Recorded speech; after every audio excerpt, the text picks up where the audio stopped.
Cinema ಶುರುವಾಗಿದ್ದು last year ಇದೇ ಟೈಮಿಗೆ ಅರ್ಲಿ ಫೆಬ್ರವರಿ ಇರಬೇಕು.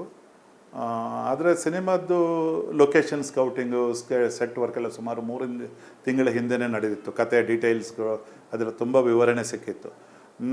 ಅರ್ಲಿ ಸ್ಟೇಜಲ್ಲೇ ನಾವು ಸಿನಿಮಾದ ಪಟ್ಟು ಲೊಕೇಶನ್ ಮ್ಯಾಪಿಂಗ್ ಮಾಡಿಕೊಂಡು ನಮಗೆ ಏನೇನು ಬೇಕು, ಯಾವ ಜಾಗದಲ್ಲಿ ಏನು ಮಾಡ್ಬೋದು, ಈ ಡೀಟೇಲ್ಗಳನ್ನ ವರ್ಕೌಟ್ ಮಾಡಿ ನಾನು ರಫ್ ಸ್ಕೆಚ್ಚು ಮತ್ತು ನಾವು ಟೆಕ್ನಿಕಲ್ ಸ್ಕೆಚ್ಚನ್ನು ಮಾಡಿಕೊಂಡು ಬಜೆಟಿಂಗ್ ಮಾಡ್ಕೊಂಡೋದು. ಇದಕ್ಕೆ ಇಷ್ಟು ಕಾಸ್ಟ್ ಬರ್ಬೋದು, ಇಷ್ಟು ಮಾಡ್ಬೋದು ಅಂದ್ಬಿಟ್ಟು.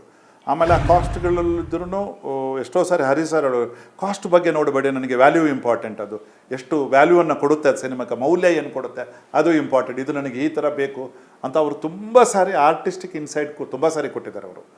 ಜೊತೆಗೆ ಪೊನ್ನುಕುಮಾರ್ ಅವರು ಕೂಡ ಕೊಟ್ಟಿದ್ದಾರೆ, ಸುರೇಶ್ ಕೊಟ್ಟಿದ್ದಾರೆ. ಬಟ್ ಸರ್ ಇದು ಕಾಂಟ್ರಿಬ್ಯೂಷನ್ ಆ ಡಿಪಾರ್ಟ್ಮೆಂಟಿಗೆ ಗ್ರೇಟ್. ಯಾಕಂದರೆ ನಾನು ಇವಾಗಲೂ ಮೊದಲೇ ಹೇಳಿದಲ್ಲ, ಅವರು ಈ ಸಿನಿಮಾನ ಉಸಿರಾಡ್ತಾಯಿದ್ರು ಅಂತ, ಕ್ಷಣಕ್ಕೂ ಉಸಿರಾಡ್ತಾಯಿದ್ರು ಅವರು.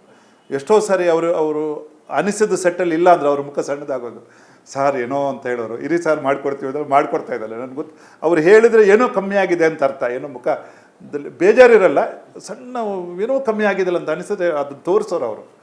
ಸೊ ಅವರಿಂದಾಗಿ ಎಷ್ಟೋ ಕಡೆ ಸೆಟ್ ಇಂಪ್ರೂವ್ ಆಗಿದ್ದು. ಅಂದರೆ ವರ್ಕಿಂಗ್ ದೃಷ್ಟಿಯಿಂದ ಕೆಲವೊಂದು ಸಾರಿ ಆಲ್ಮೋಸ್ಟ್ ಅರ್ಧ ಸಿನಿಮಾದಲ್ಲಿ ಎವರೇಜ್ 100 ಜನಕ್ಕಿಂತ ಮೇಲೆ ವರ್ಕರ್ಸ್ ಇದ್ದರು.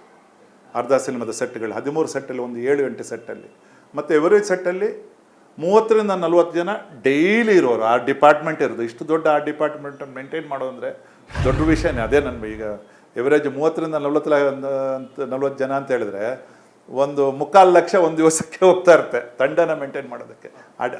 ನಾನು ಆ ರೀತಿಯ ವಾಲ್ಯೂಮ್ ಹೇಳೋದು.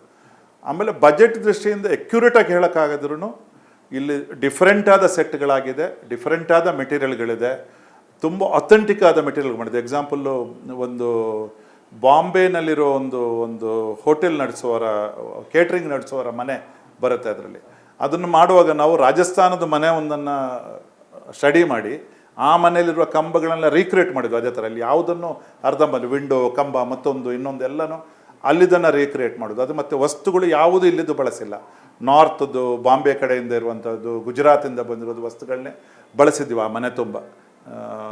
ಸೊ ಈ ರೀತಿ ಸಿನಿಮಾದಲ್ಲಿ ಎಲ್ಲೂ ಕಲಾತ್ಮಕವಾಗಿ ಕಾಣೋದಕ್ಕೆ ಮತ್ತು ಜನರಿಗೆ ಅದು ಇಂಟ್ರೆಸ್ಟಿಂಗ್ ಆಗಿ ಕಾಣೋ ಥರದಕ್ಕೆ ಯಾವ ರೀತಿಯ ಕೊರತೆಯನ್ನು ಮಾಡೋದಂಗೆ ಮಾಡಿದ್ದಾರೆ. ನಾನು ಪ್ರಪೋರ್ಷನೇಟಾಗಿ ಇಡೀ ಒಂದು ಸಿನಿಮಾದ ಬಜೆಟ್ ಲೆಕ್ಕ ಹಾಕಿದಾಗ ಆ ಡಿಪಾರ್ಟ್ಮೆಂಟಿಗೆ ಎಷ್ಟು ಆಯಿತು ಅಂತ ಹೇಳಿದರೆ ಬಹುಶಃ ಇತ್ತಿನ ದಿನಗಳಲ್ಲಿ ಇದು ಕೂಡ ಒಂದು ಅತಿ ಹೆಚ್ಚು ಖರ್ಚು ಮಾಡಿದಂಥ ಸಿನಿಮಾ ಅಂತ ನಾನು ಖಂಡಿತ ಹೇಳ್ತೇನೆ.